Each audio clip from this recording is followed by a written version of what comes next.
Baik, kita mulai.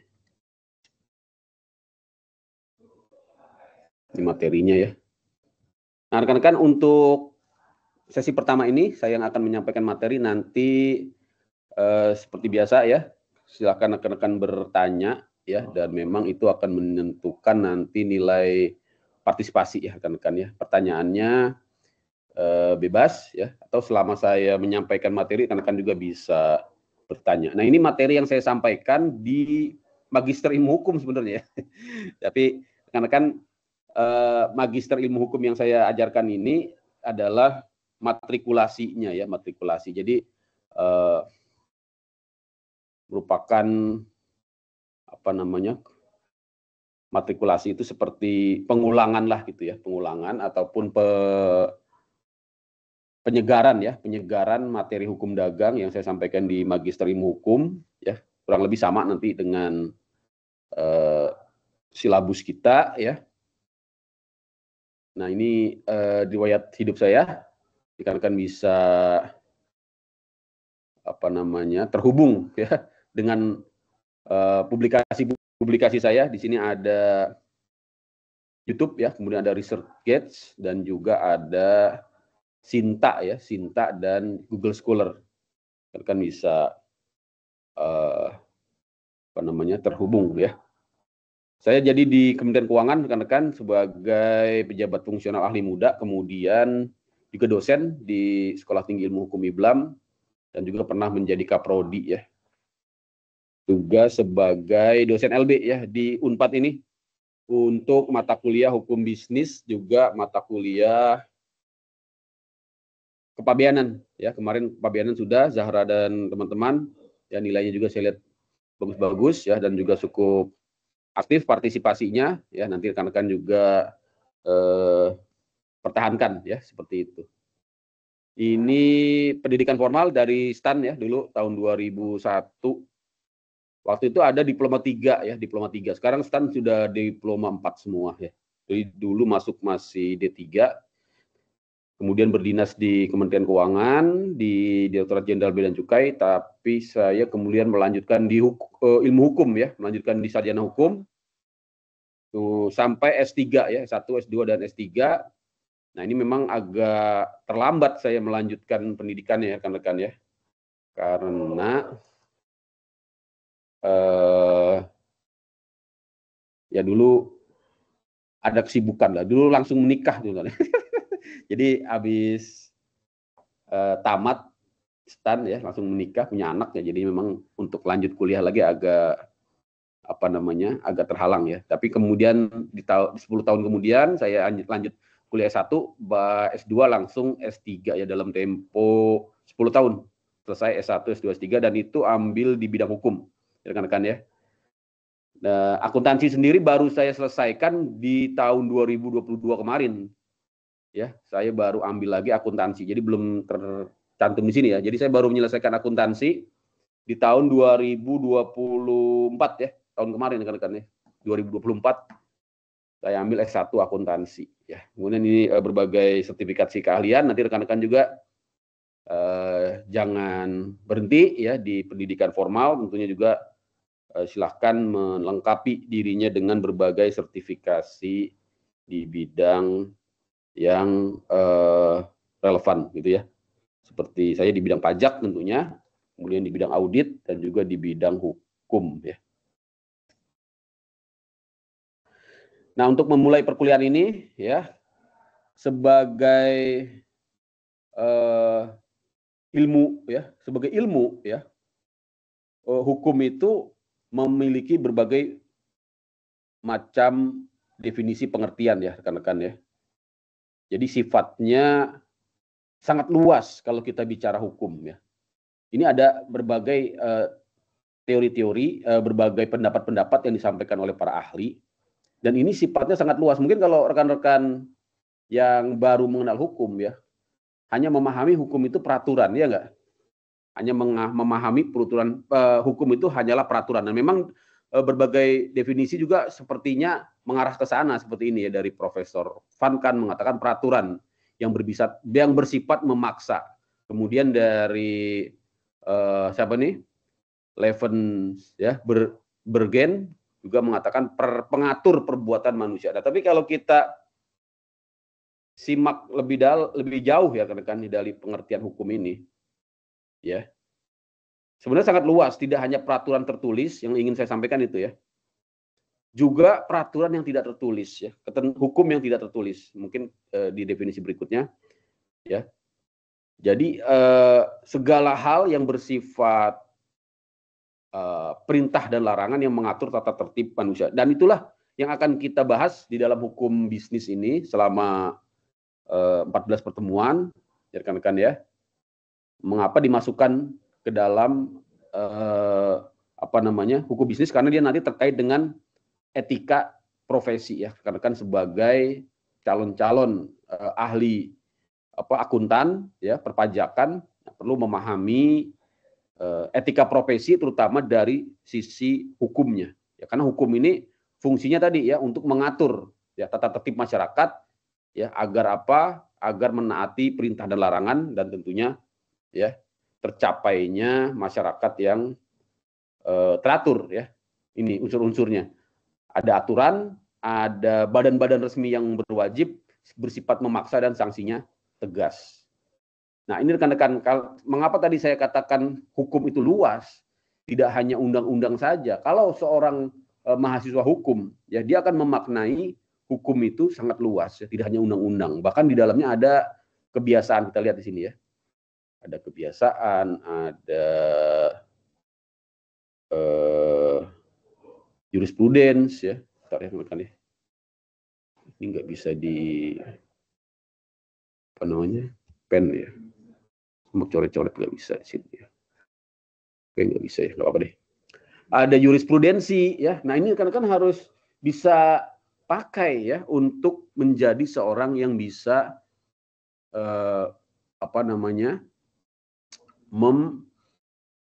memberikan opini hukum ya, memberikan opini hukum. Karena kalau hanya undang-undang saja ya, kalau hanya undang-undang saja atau hanya peraturan-peraturan tertulis saja ya, menjadikan hukum itu tidak dinamis ya, tidak mengikuti perkembangan zaman gitu kan. Nah, untuk memenuhi rasa keadilan di masyarakat, seorang ahli hukum ya, biasanya ini para lawyer ya atau para penegak hukum ya, paling paling penting adalah dilakukan memang oleh hakim ya. Hakim itu tidak hanya melihat undang-undang tapi juga melihat jurisprudensi ya, berbagai sumber-sumber hukum internasional, misalnya perjanjian dan traktat, dan juga dari doktrin ya, rekan-rekan, doktrin para sarjana itu ya, rekan ya, jelas ya. Sorry, kalau saya buka ini saya nggak bisa lihat ini ya teman-teman ya. Oke, saya pakai 2 device aja deh. Bentar ya, saya pakai 2 device. Oke, lanjut. Yang mau bertanya langsung ya, open mic aja. Kemudian doktrin, rekan-rekan ya. Kok bisa doktrin menjadi sumber hukum formal? Bahkan dikatakan sumber hukum formal ya. Sumber hukum formal itu artinya sumber hukum yang mengikat ya, rekan-rekan ya. Sumber hukum yang mengikat. Ya. Doktrin itu apa? Pendapat para sarjana. Nah, nanti rekan-rekan bisa lihat contohnya ya dalam putusan-putusan pengadilan, ya, dalam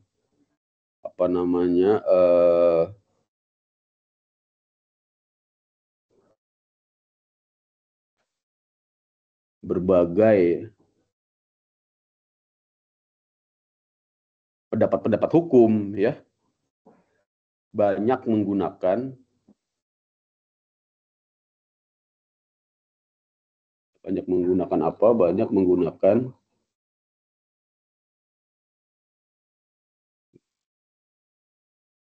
berbagai pendapat para sarjana hukum. Ya.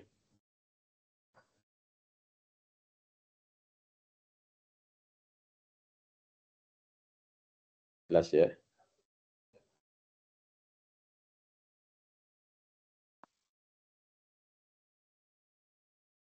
Nah, ini penggolongan hukum ya. Jadi hukum itu tadi saya katakan sangat luas ya. Ada hukum berdasarkan sumber, berdasarkan bentuk, berdasarkan isinya, berdasarkan tempat berlakunya, ya, berdasarkan masa berlakunya, berdasarkan tata cara mempertahankannya, gitu ya. Sekarang berdasarkan sumbernya ya. Ternyata selain undang-undang tadi kan makanya saya sampaikan, hukum itu bukan hanya undang-undang, ada hukum adat. Nah, jadi hukum adat juga bagian dari hukum ya, yang harus kita taati ya rekan-rekan ya. Saya bayangkan kalau hukum adat ini tidak kita taati ya, tentunya akan ya berakibat pada apa permasalahan gitu ya di hukum adat gitu ya. Kemudian ada jurisprudensi. Jurisprudensi ini apa sih? Yaitu putusan-putusan pengadilan ya yang berkekuatan hukum tetap ya, dan dia menjadi ya referensi ya, referensi pertimbangan ya para hakim di dalam memutuskan kasus hukum ya. Termasuk dia juga dijadikan referensi oleh para penegak hukum ya, termasuk juga oleh para lawyer. Rekan-rekan ya, seperti misalnya putusan Mahkamah Konstitusi. Nah, itu yang paling banyak digunakan, putusan Mahkamah Konstitusi ya. Walaupun dia bukan berbentuk undang-undang, tapi putusannya menjadi sumber hukum ya, bahkan sumber hukum formal. Kemudian traktat. Nah, traktat ini sangat relevan ya sebagai sumber hukum, terutama di bidang pajak ya kan. Di bidang pajak apa? Pajak internasional. Karena kan bisa lihat ya di pelajaran tentang pajak internasional bagaimana tax treaty itu menjadi sumber hukum yang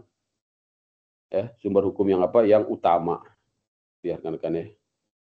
Bahkan bersifat lex spesialis ya. Lex spesialis itu artinya lebih diutamakan ya, mengesampingkan hukum yang lex generalis. Karena tax treaty itu dianggap sebagai lex generalis ya, lex spesialis ya, mengesampingkan teks mengesampingkan undang-undang pajak lokal. Rekan-rekan ya. Jelas ya? Yang terakhir doktrin. Nah ini, jadi bicara hukum seluas ini ya. Makanya kalau kita orang hukum itu, wah, kok kayaknya malah ribet ya kalau orang hukum bicara masalah hukum. Karena yang dilihat itu bukan hanya ya undang-undang, tapi berbagai tadi hukum-hukum yang tidak tertulis, hukum adat, jurisprudensi, traktat, doktrin, ya kan. Nah ini kemudian dari bentuknya tadi ya, ada hukum yang tidak tertulis. Selain hukum tertulis ya, atau disebut juga hukum positif, jadi hukum positif ya, atau juga disebut apa nih, statute law ya, statute law. Ada juga hukum tidak tertulis, non scriptum ya, non scriptum. Contohnya apa? Hukum adat ya, hukum adat tadi ya. Contohnya lagi apa nih? Banyak di sini ya. Kitab Kesunanan Mangkunegaran ya. Pak Nawulo Pradoto ya. Peraturan Bekel apa nih ya? Baraja nanti. Nah, ini ya di Kutai ya. Di Batak ada juga Ruhut Parsaroan ni Habatahon. Nah, ada di sini yang dari Batak ya. Kira-kira mungkin bisa tahu apa ini yang dimaksud ini ya. Awik-awik dari Bali ya. Ada yang dari Bali sini. Rekan-rekan ya.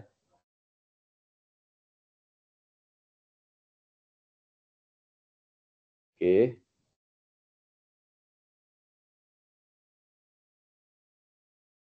Nah, hukum tertulis terbagi atas dua ya. Ada yang dikodifikasi, ada yang tidak dikodifikasi. Kodifikasi itu apa? Disusun secara sistematis. Dan itu baru apa namanya? Baru diadakan lagi ya setelah lama kodifikasi itu tidak diadakan. Dulu kodifikasi itu dimulai di zaman Belanda ya, yaitu dalam bentuk KUHP, Kitab Undang-Undang Hukum Pidana ya. Bukan apa? Kasih uang habis perkara, bukan ya. Kitab Undang-Undang Hukum Pidana ya kan ya. Nah, kemudian ada lagi yang namanya BW. Apa ini BW ya? BW ini bahasa Belanda ya. Burgerlijk Wetboek. Nah, ya, disingkat Kitab Undang-Undang Hukum Perdata, KUHP.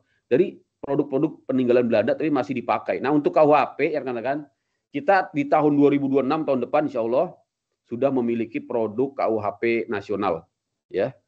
Undang-Undang tahun 2023 kalau tidak salah ya.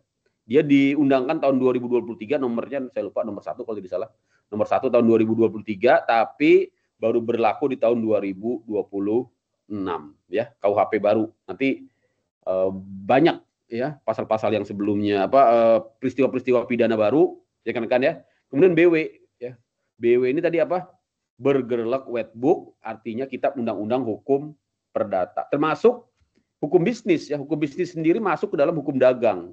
Ya, hukum dagang itu bagian dari kodifikasi. Nanti kita akan pelajari. Nah, ini contoh-contoh hukum yang tidak terkodifikasi. Misalnya undang-undang perkawinan ya, undang-undang pokok agraria. Kira-kira ya.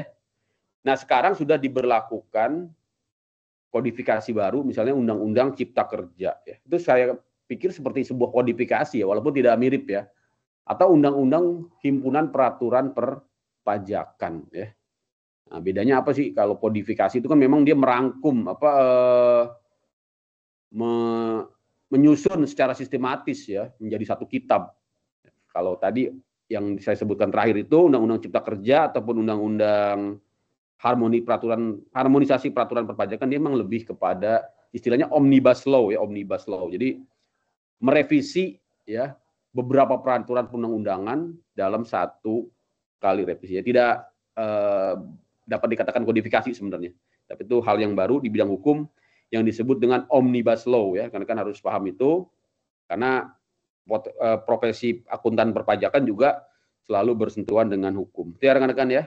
Kemudian ada unifikasi, artinya memberlakukan hukum yang sama untuk semua golongan yang berbeda dalam sebuah negara. Dan sekarang Indonesia sudah melakukan unifikasi ya, tidak ada lagi perbedaan golongan ya, perbedaan wilayah ya dalam pemberlakuan hukum. Dulu seperti itu ya. Di zaman Belanda ada yang istilahnya hukum antar golongan ya, hukum antar golongan gitu ya. Jadi golongan Eropa beda hukumnya dengan golongan pribumi ya. Nah, sekarang kita sudah sama, semuanya sama di mata hukum ya. Equality before the law. Rekan-rekan ya. Ini contoh yang kodifikasi tadi ya. Contohnya apa? Ius corpus civilis. Nah, ini pakai ya kitab-kitab hukum di zaman Romawi ya. Dan ini merupakan cikal bakal dari kitab undang-undang hukum ya pidana ataupun hukum perdata ya. Jadi memang akar sejarahnya hukum kita itu berasal dari Eropa ya. Pertama dari zaman Romawi, tadi ius corpus ius civilis yang di tahun 400 ya Masehi, di masa Kaisar Justinianus, kemudian dibawa oleh Napoleon ya di tahun 1604 dalam bentuk kode sipil. Jadi Napoleon ini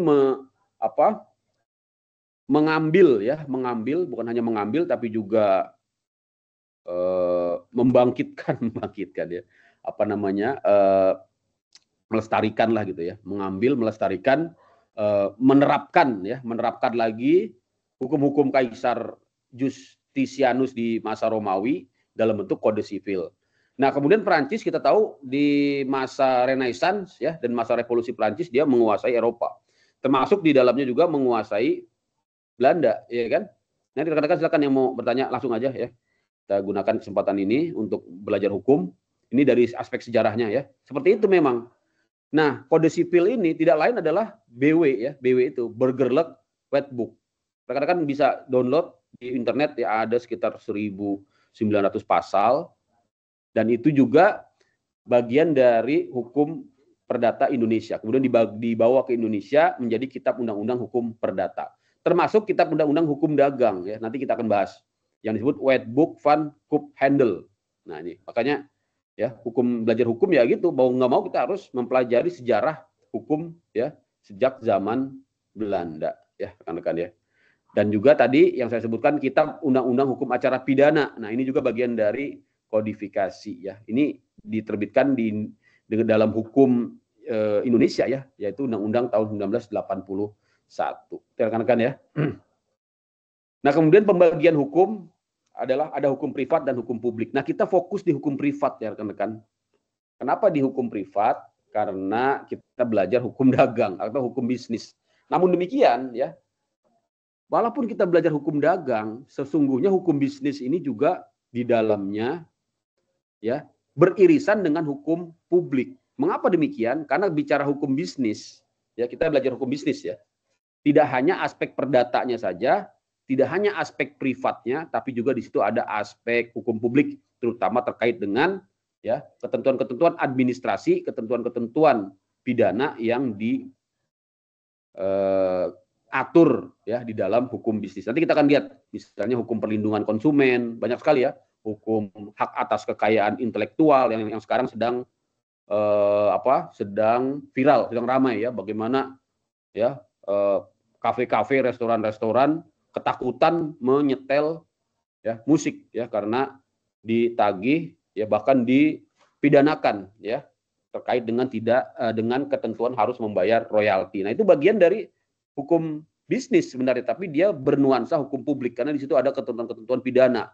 Ya, ada aturan-aturan ya yang membatasi ya dan memberikan akibat hukum kepada pelaku-pelaku bisnis. Banyak nanti ya di bidang haki, ya kekayaan intelektual, perlindungan konsumen, ya termasuk juga perizinan-perizinan, ya rekan-rekan ya, pengangkutan.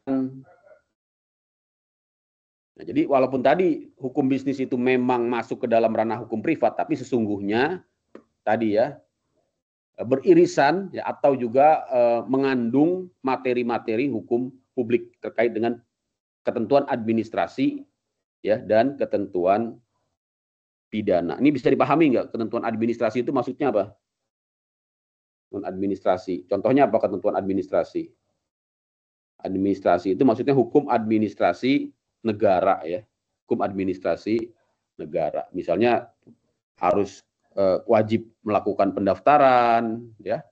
Wajib melakukan memenuhi berbagai perizinan ya, AMDAL misalnya terkait dengan lingkungan dan lain-lain ya, itu bagian dari hukum administrasi. Nah, ini hukum berdasarkan tempat berlakunya, ada hukum nasional, hukum internasional dan hukum asing. Ada juga hukum gereja ya, tentunya ada juga hukum Islam ya sesuai dengan tempat berlakunya gitu ya. Kalau hukum Islam tentunya berlaku untuk muslim ya dan juga untuk bidang-bidang yang tertentu. Kalau di Indonesia ya, hukum Islam berlaku tentunya di situ. Misalnya untuk hukum perkawinan, hukum waris ya. Nah, kalau untuk non muslim atau Nasrani dia menggunakan hukum-hukum gereja untuk bidang-bidang hukum yang tertentu ya. Tadi hukum perkawinan, hukum waris terutama ya. Kalau hukum pidana memang menggunakan hukum nasional. Kemudian berlaku juga hukum internasional. Contohnya apa hukum internasional? Contohnya hukum perang ya, hukum perang ya. Kemarin misalnya masalah genosida di Gaza ya, itu sudah berlaku hukum internasional, tapi memang penegakannya sulit ya, karena lagi-lagi hukum itu bisa tegak ya, bisa berlaku ya, tergantung dari para pelakunya ya, tergantung dari para penegaknya. Kalau hukum internasional walaupun Israel sudah dinyatakan oleh International Criminal Court sebagai penjahat perang ya, sebagai pelaku genosida, tapi tidak ada negara yang berani untuk mengeksekusi. Nah, akhirnya hukum internasional itu hanya sebatas hukum di atas kertas ya, tidak bisa dieksekusi ya. Nah, sama di bidang hukum lain juga seperti itu ya. Hukum nasional pun bisa juga seperti itu ya, ada aturannya, ada putusannya, tapi aparat ya penegak hukum tidak bisa mengeksekusinya, sama saja ya. Jadi itulah kita bicara hukum, terkadang banyak gap ya, banyak kesenjangan antara substansi hukumnya dengan praktek hukumnya. Rekan-rekan ya. Nah, ini istilah-istilah hukum yang rekan-rekan perlu catat ya. Ini kalau rekan-rekan bisa gunakan dalam berbagai forum, ini sangat keren sekali ya. Jadi biasakan mengatakan ius constitutum gitu ya. Ya, orang akan bingung apa sih ius constitutum ya. Padahal yang dimaksud adalah hukum positif gitu ya. Hukum positif itu apa, Ju? Hukum yang berlaku gitu ya, existing law. Kalau ada hukum positif berarti ada hukum negatif dong. Oh, tidak ada ya. Jadi jangan sampai keceplosan, oh berarti ada hukum negatif ya. Jadi yang dimaksud dengan hukum positif itu artinya dia berlaku ya, sedang berlaku ya. Jadi tidak dapat dikatakan berarti ada hukum negatif, tidak ya. Nah, kemudian di dalam istilah hukum juga dapat kita katakan yang disebut dengan ius constituendum. Nah, ini kalau rekan-rekan pakai kata-kata ius constituendum, ini ya akan sangat ya wow gitu ya. Wah, ini macam ini aja ini ya, ahli hukum aja gitu. Padahal maksudnya apa ius constituendum itu? Hukum yang dicita-citakan. Rekan-rekannya hukum yang dicita-citakan. Contohnya apa? Hukum yang dicita-citakan. Ini hukum pidana nasional. Nah, sekarang hukum pidana nasional sudah jadi ius constitutum sebentar lagi ya. Karena dia sudah menjadi hukum positif nanti di tahun 2026, bukan sekedar cita-cita, bukan sekedar harapan. Nah, yang masih dicita-citakan apa misalnya? Ya mungkin hukum apa? Hukum yang adil lah ya, hukum yang adil, ya hukum yang berpihak kepada rakyat, ya banyak ya hukum yang membebaskan ya dari tirani, ya hukum yang membebaskan dari pajak mungkin ya. Karena banyak juga sekarang masyarakat mengeluh ya terkait dengan besarnya pajak, terutama pajak-pajak daerah ya PBB yang secara masif dinaikkan oleh para kepala-kepala daerah. Kemarin di Pati ya, kemudian juga di Jawa Barat ya, Cirebon kalau tidak salah juga ada respon seperti itu. Artinya antara ius constitutum dengan ius constituendum ya terjadi kesenjangan ya. Ius constituendum inilah yang harus senantiasa kita dengungkan ya, karena terkadang ius constitutum itu sangat tidak adil gitu. Kenapa dia bisa hukum tidak adil ya? Karena hukum dibentuk oleh para pembuat hukum yang ya juga rentan dengan kepentingan politik ya, kepentingan golongan. Itu rekan-rekan ya. Dan juga ada hukum alam. Nah, hukum alam ini hukum yang abadi ya rekan-rekan. Inilah sumber ya awal mula dari hukum. Itu hukum alam ya, natural law ya, natural law. Apa sih hukum alam? Tidak lain adalah terkait dengan hak asasi manusia ya, hukum tertinggi yaitu keselamatan jiwa manusia ya. Ada bahasa Latin saya lupa ya. Bahasa Latinnya apa? Hukum tertinggi adalah keselamatan jiwa manusia. Salah satunya hak asasi manusia. Disebut juga dengan preemptory norm ya. Itu sebenarnya sudah dimuat di Piagam PBB ya, dan juga sudah dimuat di Undang-Undang Dasar 1945. Oke, rekan-rekan, nanti baca aja banyak ya, berapa halaman nih? 63 halaman ya.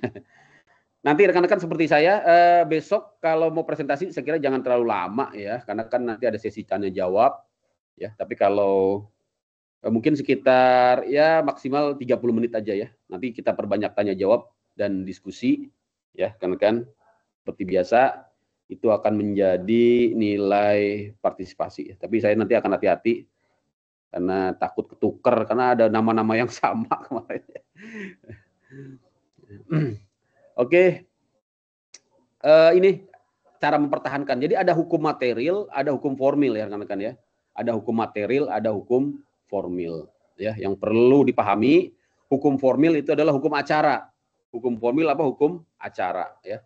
Contohnya hukum acara pidana, hukum acara perdata, hukum acara peradilan tata usaha. Jadi hukum acara adalah hukum prosedural, artinya procedural law. Bagaimana hukum material ya ditegakkan. Nah, itulah hukum formil. Sedangkan hukum material tadi hukum yang mengatur ya norma-norma ya. Norma-norma tentang apa? Tentang hubungan ya antara anggota masyarakat, antara masyarakat dengan negara ya. Contohnya kitab undang-undang hukum pidana, ya kitab undang-undang hukum perdata ya dan lain-lain. Jadi ada dua jenis hukum, hukum material dan hukum formil. Rekan-rekan ya. Kemudian berdasarkan sifatnya ada hukum yang memaksa dan ada hukum yang melengkapi. Jadi tidak semua hukum itu bersifat memaksa ya rekan-rekan. Ada hukum yang hanya melengkapi. Ya. Artinya dia bersifat soft gitu ya, soft. Tidak selalu memaksa. Nah, ini ya pengertian baru yang harus rekan-rekan paham. Jadi hukumnya bersifat kaidah-kaidah tapi dapat dikesampingkan oleh para pihak ya dengan jalan membuat ketentuan khusus ya suatu perjanjian di antara mereka ya. Contohnya jual beli ya, itu juga hukum ya. Sewa juga hukum ya.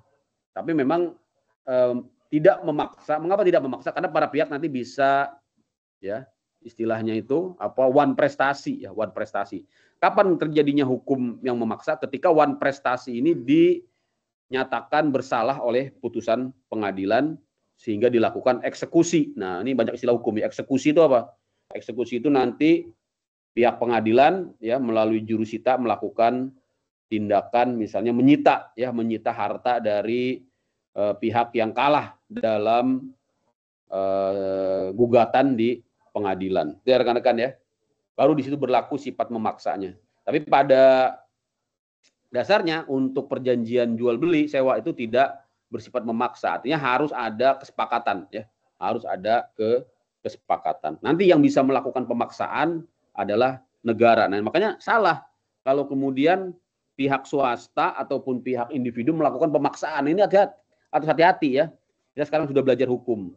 Jadi misalnya ada perjanjian utang piutang, ya kita merasa kesal dengan teman kita yang tidak bayar hutang, ya, wah kita eksekusi sendiri, kita ambil barangnya, kita paksa, ya, motornya kita ambil. Biasanya kan dilakukan oleh debt collector seperti itu. Nah itu melanggar hukum, ya. Jadi harus berdasarkan putusan pengadilan, ya. Kalaupun dia mau mengambil barang yang dijaminkan, ya, itu harus berdasarkan kesepakatan. Kalau itu terjadi pemaksaan, nah itu sudah melanggar hukum. Artinya dapat kita proses ya melalui hukum lagi, gitu ya rekan-rekan ya. Ini penting karena kan saya kira akan berurusan dengan ini setiap hari, ya. Hukum berdasarkan wujudnya. Ada hukum objektif dan hukum subjektif ya. Ini saya sampaikan dulu pengenalan dasar tentang hukum. Hukum objektif itu artinya kaidah hukum dalam suatu negara yang berlaku umum tidak dimaksudkan untuk mengatur sikap tindak orang tertentu saja. Sedangkan hukum subjektif tadi ya hukum yang timbul dari hukum objektif dan berlaku pada seseorang atau lebih. Ya, kita lihat contohnya. Contohnya pasal 34, pasal 340 KUHP, Kitab Undang-Undang Hukum Pidana berlaku untuk semua orang dalam wilayah. Nah, ini artinya hukum yang bersifat objektif ya. Jadi hukum objektif itu lawan dari hukum subjektif ya, bisa dipahami ya. Kalau hukum subjektif dia kita lihat di sini ya. Bersifat subjektif artinya berlaku untuk orang tertentu saja gitu ya. Gitu ya. Nah, yang berlaku pada seorang atau lebih gitu ya. Jadi ya sebisa mungkin hukum harus bersifat objektif, jangan bersifat subjektif ya. Walaupun nanti pada penerapannya banyak penerapan hukum yang sangat subjektif ya, tidak berdasarkan objektif. Ya kan rekan-rekan ya? Kita bisa rasakan ya, misalnya kasus-kasus terakhir ya, bagaimana orang bisa dihukum padahal tidak menerima aliran dana. Tidak ada unsur menerima suap ya, tapi bisa dikriminalisasi. Dan itu kan jenis-jenis hukum yang tidak objektif ya, pada praktiknya bisa terjadi ya rekan-rekan. Baik, waktu masih ada ya. Kita melangkah ke hukum dagang. Yang mau tanya langsung aja ya, angkat tangan aja, raise hand. Ada fitur raise hand. Oh ada ya, Gibran. Oke, silakan Gibran. Langsung. Mic, oke. Bagaimana jika ada tentangan antar sumber hukum, misalnya kayak hukum adat sama hukum formal seperti undang-undang. Contohnya di beberapa daerah ada suku yang masih melakukan pernikahan dini. Nah, mana yang lebih diutamakan Pak antara hukum adat atau hukum formal seperti undang-undang tersebut? Terima kasih Pak. Ini pertanyaan yang sangat bagus sekali ya. Dan memang sering terjadi ya rekan-rekan. Bagaimana ada penyimpangan antara hukum adat dengan hukum formal ya. Contohnya tadi masalah pernikahan ya. Jadi kita lihat hierarki ya. Jadi hukum itu ada hierarkinya ya rekan-rekan.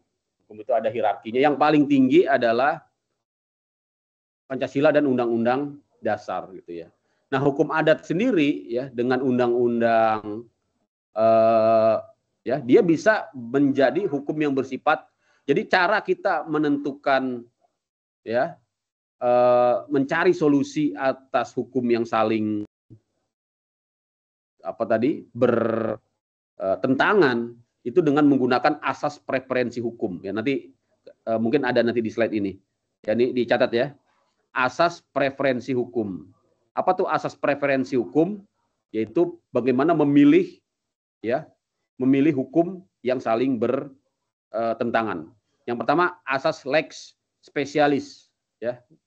Mas Gibran ya. Lex specialis derogat legi generalis. Itu di googling aja.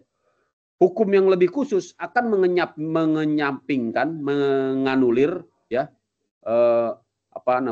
meninggalkan hukum yang lebih umum, ya, lex specialis derogat legi generalis. Yang kedua, hukum yang lebih tinggi akan mengesampingkan, ya, akan menganulir, ya, hukum yang lebih rendah, ya, lex posteriori derogat legi lex posteriori derogat legi inferiori. Yang ketiga, hukum yang baru akan mengesampingkan hukum yang lama, ya. Hukum yang baru tadi lex superiori, ya, yang bukan lex superiori derogat legi inferiori.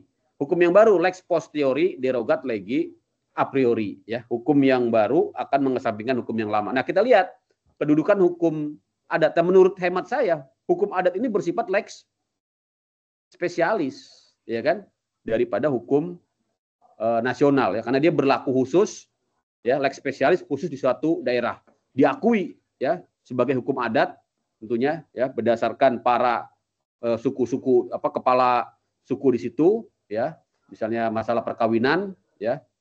Nah, maka dia bisa mengesampingkan hukum nasional. Begitu ya, Mas Gibran, ya. Tapi memang harus belajar hukum ini, ya. Nanti rekan-rekan bisa ambil hukum. Saran saya sih di UT aja, ya, karena rekan bisa ambil 2 double degree, ya. Jadi UT itu sangat fleksibel, ya. Jadi kan kalau ngambil hukum bisa di UT. Jadi iseng-iseng, ya, daripada nggak ada kegiatan, ya. Murah sekali, ya, 1 jutaan 1 semester. Sudah dapat buku tebal sekali, ya. Tentang kalau hukum saya kira worth it lah, ya, untuk diambil. Nanti juga rekan bisa menjadi lawyer, ya, bisa menjadi pengacara, ya. Keren. Seperti Hotman Paris, ya. Saya kira itu. Jelas ya, Gibran, ya? Sangat jelas, Pak. Terima kasih. Oke. Bagus pertanyaannya. Langsung to the point. Nah, ini hukum dagang. Jadi rekan-rekan, apa sih hukum dagang? Jadi hukum dagang ini bagian dari hukum bisnis sebenarnya. Jadi hukum bisnis lebih luas, ya, rekan-rekan. Tapi di sini saya sampaikan hukum dagang. Nah, ini agak cepat aja, nanti dibaca aja. Jadi yang mengatur hubungan para pedagang, gitulah intinya, ya. Jual beli, tata niaga, ya. Bagaimana cara memperoleh keuntungan, ya. Ini hukum dagang. Ini materi di IBLAM, ya. IBLAM ini Sekolah Tinggi Ilmu Hukum. Saya kebetulan mengajar di sana. Dan ini materi yang saya sampaikan untuk S2, ya. Untuk materi yang di Google Drive saya tidak sampaikan karena rekan-rekan bisa tonton di YouTube, ya. Ini materi baru jadinya.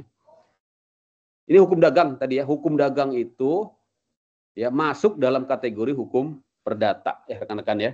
Jadi kalau kita lihat menurut para ahli juga seperti itu, ya. Hukum dagang itu masuk dalam hukum perdata, terutama dalam lapangan hukum perikatan, ya. Nah, hukum dagang itu ternyata sejak tahun 1847, ya, rekan, sejak tahun 1847. Lama sekali, ya, zaman Belanda, ya. Ada 3 kitab di dalamnya. Kitab 1 tentang dagang pada umumnya, kitab 2 tentang hak dan kewajiban dari pelayaran, buku 3 tentang kepailitan. Jadi hanya ini isinya, ya. Jadi tidak terlalu banyak, ya. Ini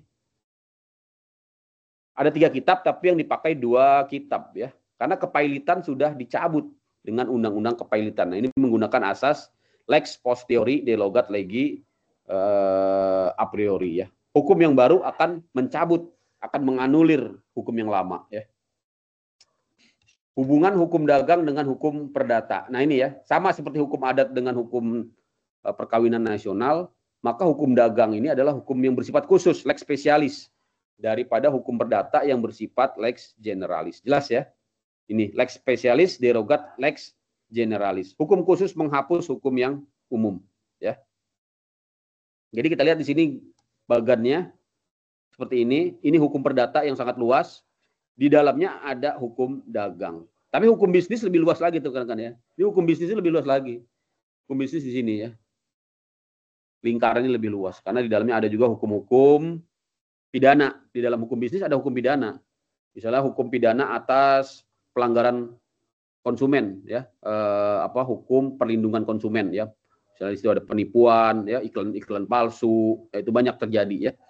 Termasuk juga atas undang-undang perdagangan, ya, pelanggaran atas undang-undang perdagangan, misalnya memperdagangkan barang-barang yang tidak layak, yang tidak memiliki SNI, ya, mengiklankan, termasuk tadi, ya,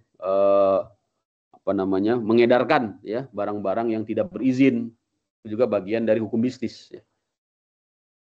Nah, ini prinsip dari hukum dagang, ya, freedom of contract ya, freedom of contract. Jadi bebas. Bebas dalam apa? Bebas dalam mengatur isi kontrak. Maksudnya bebas ini apa?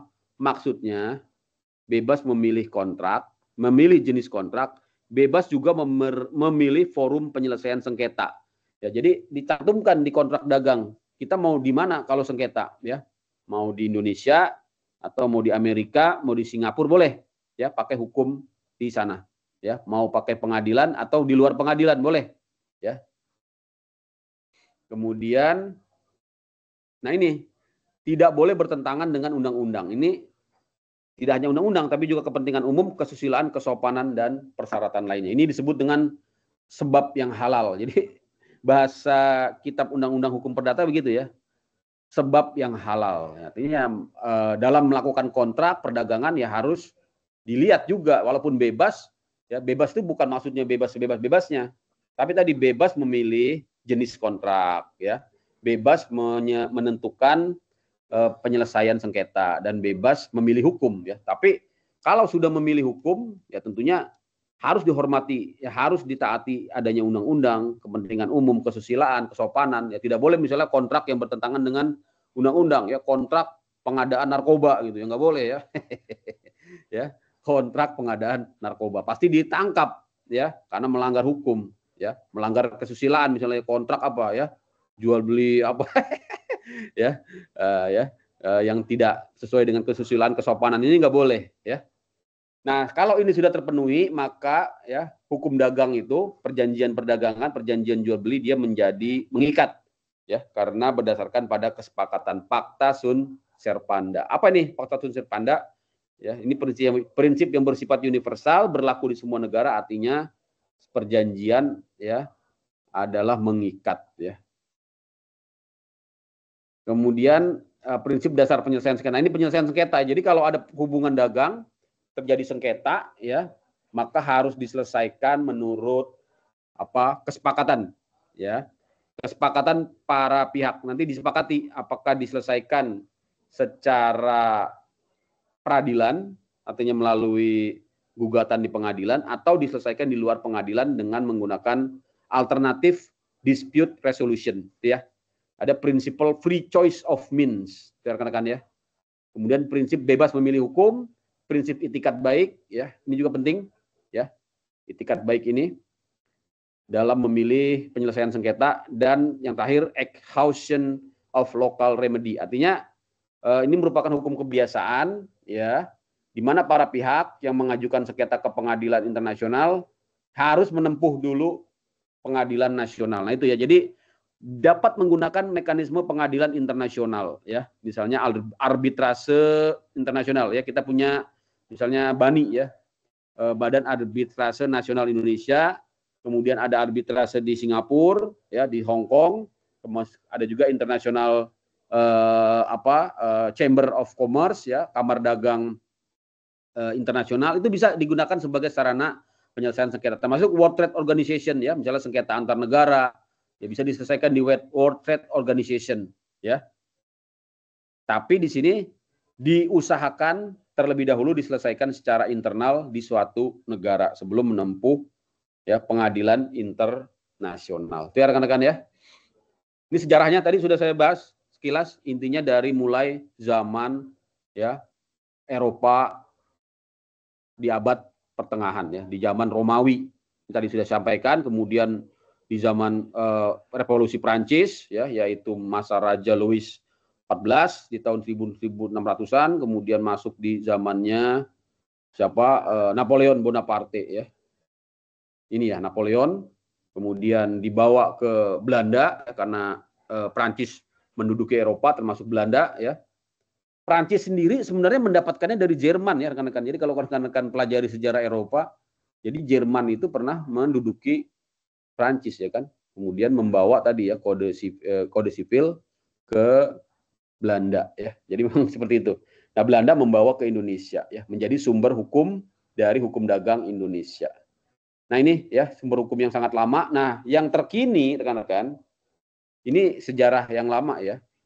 Yang terkini Kitab Undang-Undang Hukum Dagang ya, Wetboek van Koophandel tadi ternyata sudah banyak yang tidak digunakan ya, karena sudah muncul undang-undang nasional yang baru seperti ini, undang-undang hak kekayaan intelektual ya, undang-undang persaingan modal, undang-undang pasar modal ya, transportasi, undang-undang koperasi, hukum perbankan ya kan.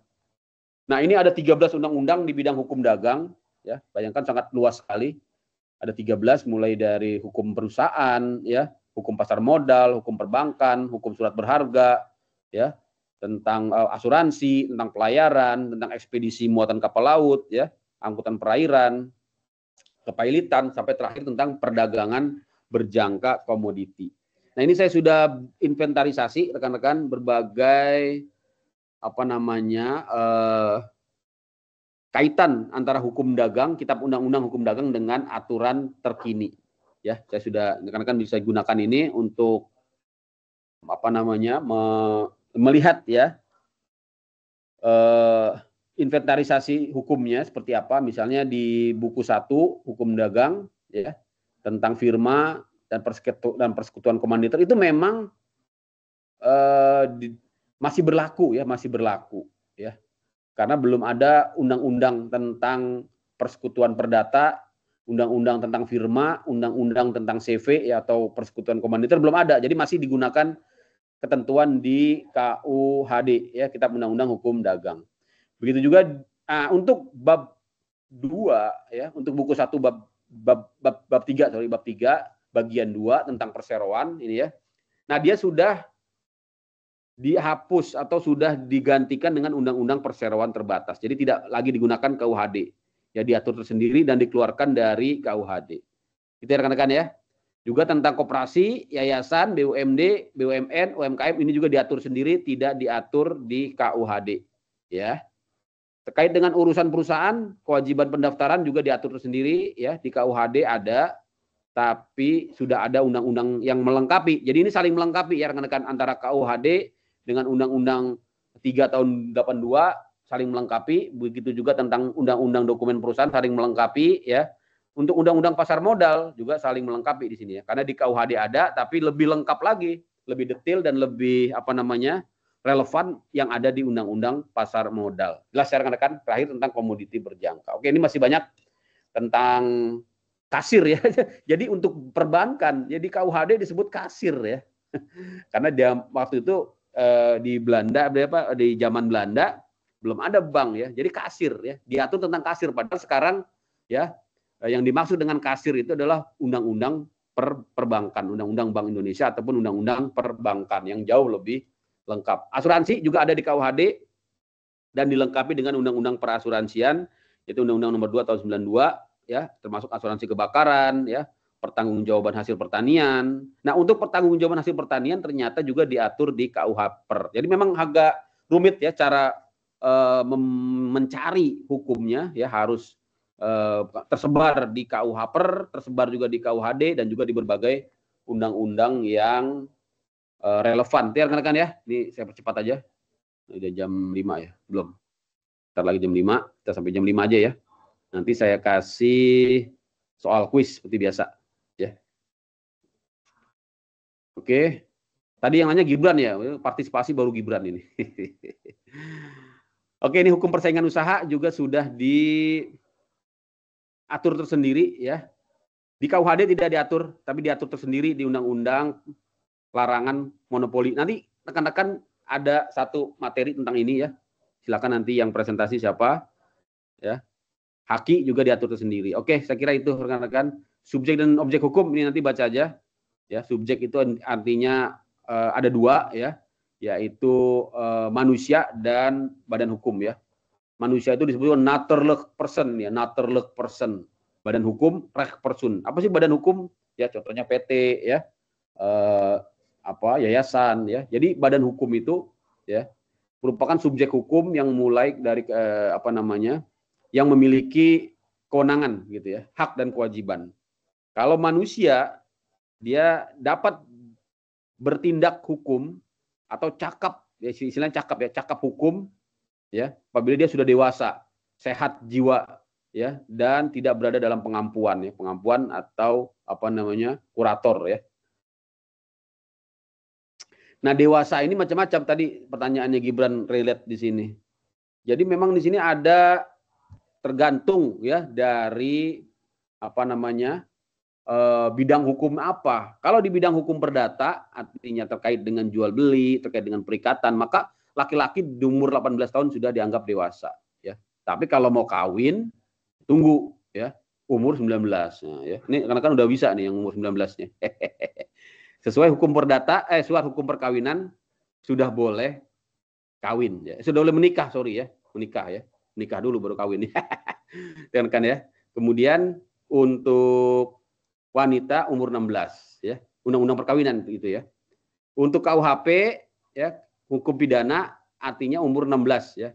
Jadi di bawah umur 16 dianggap anak-anak, maka pidananya masuk pidana anak-anak. Pidana anak-anak hukumannya jauh lebih ringan. Nah, karena anak-anak kan kalau melakukan tindak pidana tidak bisa lagi dianggap anak-anak. Karena kan usianya udah 19-an ini ya, 19-20 ya. Nah, sudah terkena hukuman orang dewasa ya, sudah boleh nikah, sudah boleh melakukan perikatan ya. Perikatan. Nah, hukum adat tadi ya, hukum adat ini memang bersifat tadi lex specialis, termasuk juga hukum Islam ya. Rekan-rekan ya. Nah, memang di dalam hukum perdata ini nanti berlaku yang namanya choice of law juga ya, choice of law ya rekan-rekan, pilihan hukum ya. Karena memang beragam pilihan hukumnya ya. Kemudian badan hukum memiliki hak dan kewajiban tadi. Badan hukum itu memiliki hak dan kewajiban. Ya. Bisa melakukan perjanjian, transaksi jual beli, ya. Kemudian badan hukum ini, dalam hal badan hukum, pihak yang melakukan tindakan hukum adalah pengurus dari badan hukum, ya. Nah, badan hukum ada dua, badan hukum publik dan badan hukum privat, ya rekan-rekan ya. Badan hukum publik artinya yang menyelenggarakan kepentingan publik, seperti desa, kota, provinsi, ya, kementerian, lembaga, presiden, itu badan hukum publik. Badan hukum privat ini yang akan kita bahas ya di kesempatan ini, yaitu misalnya perseroan terbatas, koperasi, dan yayasan. Ya, ciri-ciri badan hukum. Nah ini bedakan antara badan dengan badan hukum. Ya, jadi ada yang badan hukum, ada yang badan. Kalau badan beda dengan badan hukum. Bedanya apa? Ya kalau badan hukum dia memiliki kekayaan terpisah dari anggotanya. Jadi ada pemisahan ya, separate entities ya. Namanya nanti disebut dengan apa namanya? Tanggung jawab terbatas. Ya, tanggung jawab terbatas dari pemilik modal ya, sebatas modal yang distorkan ya. Kemudian hak dan kewajiban anggotanya secara pribadi ya, memiliki hak dan kewajiban yang terpisah tadi ya dari anggotanya, memiliki sifat kesinambungan, going concern ya, dan kewajiban berbadan hukum tetap melekat walaupun anggotanya silih berganti gitu ya. Ini ada pendapat, tapi ini pendapat kuno ya, yang sudah ditinggalkan, yaitu dari Leon Duguid dalam bukunya Trace the Droit Constitutionnel ya, konstitusional, yang menyatakan manusialah yang dapat menjadi subjek hukum, selain manusia tidak ada subjek hukum. Ini pendapat, tapi pada kenyataannya sekarang ya, subjek hukum bukan hanya manusia, tapi juga tadi ya, yaitu badan-badan hukum ya. Nah, ini objek ya, beda dengan subjek. Objek ini adalah terkait dengan bendanya ya, bendanya. Gitu ya. Ada apa namanya? Benda bergerak dan tidak bergerak ya, ini ya contohnya. Benda bergerak, ini benda tidak bergerak. Contohnya tanah, rumah ya. Perbuatan hukum ya. Ini nanti baca aja ya. Perbuatan hukum ini artinya perbuatan yang menimbulkan hak dan kewajiban. Contohnya sewa menyewa, jual beli, ya ini perbuatan hukum. Jadi ada juga yang bukan perbuatan hukum. Artinya tidak menimbulkan hak dan kewajiban gitu ya. Yang bukan perbuatan hukum itu yang tidak menimbulkan hak dan kewajiban gitu ya. Jelas ya rekan-rekan ya. Nah, ada dua jenis perbuatan hukum, yang bersegi satu dan bersegi dua ya. Bersegi satu itu artinya satu pihak. Misalnya orang membuat surat wasiat, testamen ya, itu bersifat sepihak. Sedangkan bersegi dua, dia timbal balik atau dua pihak. Ya, misalnya jual beli ya, sewa menyewa, ya rekan-rekan ya. Ini baca bentuk-bentuk perusahaan, ada perusahaan dagang ya. Artinya ini masuk ke dalam perusahaan perseorangan, kemudian ini ciri-cirinya ya, kewajibannya pembukuan, membayar pajak, ya, rekan-rekan baca ya. Hubungan hukumnya bagaimana? ada yang bersifat intern dan ekstern ya. Yang intern tentunya terkait dengan ya internal di dalam perusahaan dagang ya, hubungan antara majikan dengan pembantu. Yang eksternal misalnya antara ya pihak tiga ya. Sorry. Saya kira bisa dibaca ini. Keunggulannya tentunya terkait dengan ya kebebasan dalam mengatur perusahaan ya. Keuntungannya juga dimiliki sendiri ya, kerahasiaannya terjamin ya, bisa berusaha lebih giat, mudah mengubah jenis usaha. Ada kelemahannya ya, tanggung jawabnya tidak terbatas. Tanggung jawab pemilik terbatas. Sumber keuangan terbatas. Ya. Kelangsungan hidup kurang terjamin. Oke, saya kira ini bisa dipahami. Kemudian ada persekutuan perdata ya. Ini hampir sama dengan perusahaan dagang tapi dia jumlahnya 2 orang atau lebih ya. Plus minusnya juga hampir sama. Tentunya lebih menguntungkan karena jumlahnya lebih banyak sehingga modalnya pun lebih banyak. Itu rekan-rekan ya. Cara pendiriannya dia memang tidak harus dengan perjanjian tertulis ya rekan-rekan. Tapi pada prakteknya tentunya harus dibuatkan perjanjian karena nanti kalau ada perselisihan ya dapat lebih berkepastian ya. Itu rekan-rekan ya. Ini persekutuan perdata ya. Saya kira bisa dibaca ya, saya akan cepat aja. Firma ya, hampir sama dengan persekutuan perdata ya. Bedanya apa?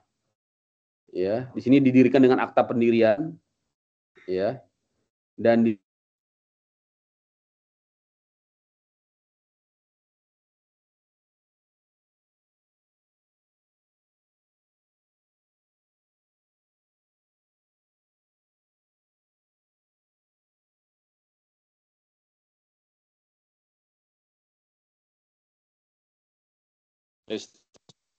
sorry.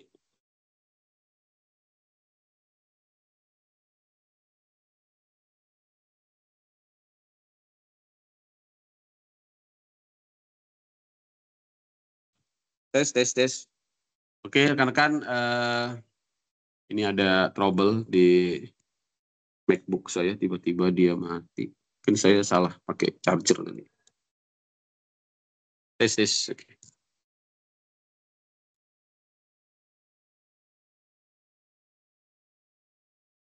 Tes. Sorry, rekan-rekan.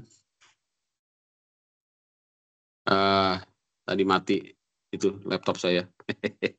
Untung pakai 2 device ini. Ya, saya kira itu ya untuk perkenalan ya. Jadi nanti seperti itu rekan-rekan bisa presentasi seperti saya kira jauh lebih bagus lah ya. Kalau perlu pakai pantun biar menarik ya. Nanti juga partisipasi saya nilai ya, tadi Gibran sudah bertanya, pertanyaannya bagus, mantap ya. Nanti sudah ini saya share Google Form ya untuk quiz biasa ya Pak, untuk kehadiran dan juga untuk penilaian ya. Jadi tiap selesai pelajaran akan saya berikan kuis. Saya kira itu ya. Masih ada yang ingin bertanya tentang materi? Nanti materi saya share ke Zahra atau ke Google Drive. Kalau tidak ada cukup ya. Oke, terima kasih. Sampai jumpa insya Allah minggu depan, Kamis lagi kita akan bertemu. Ya, terima kasih. Silakan rekan-rekan yang ingin live. Terima kasih banyak Pak. Terima kasih banyak Pak. Sama-sama. Terima kasih Pak. Terima kasih Pak. Terima kasih Pak. Terima kasih Pak. Sama-sama. Terima kasih Pak. Sama-sama.